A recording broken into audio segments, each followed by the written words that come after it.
Dalawang bagay ang pagkakaintindi ko sa drama. Madrama sa totoong buhay, tapos madrama sa social media. Kung failure ka sa love life, sa totoong buhay yun. Pag ineryo pa sa social media, talagang failure yun. Pero pag hindi mo ineryo sa social media, wala nakakaalam ng kadramahan mo. Sinabay mo yung kadramahan mo sa negosyo, lalong failure yun.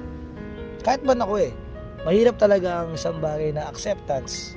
Nahihiya kang tanggapin na natalo ka sa totoong buhay, natalo ka sa love life, natalo ka sa negosyo. Yan yung mga bagay-bagay na mahirap talagang i-accept. Pero tandaan mo, kailangan mo lumakad. Pag nilugmok mo ang sarili mo sa kadramahan, paano naman yung nag-aabang sa'yo na anak mo? Yung parents mo, yung kapatid mo, di ba?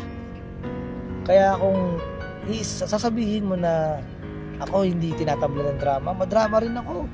Hindi ko lang ine-air sa social media. Kailangan kong umusad kasi inaantay ako ng anak ko. Primo! Yo, yo, yo! Hindi pa pwede yung ikaw lang yung malungkot, idadamay mo rin yung nakapaligid sa'yo na maging malungkot ka.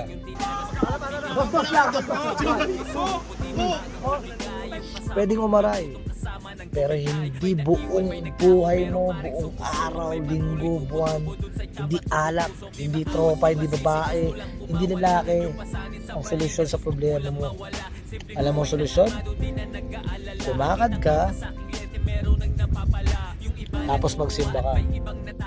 Lagi magpasalamat kay meron o wala. Napakahirap talaga nun, acceptance. Pero kailangan mo siya. Sana mag-gets mo. Gisingin, managinip kang mag-isa at di ka isa sa mga mainipin.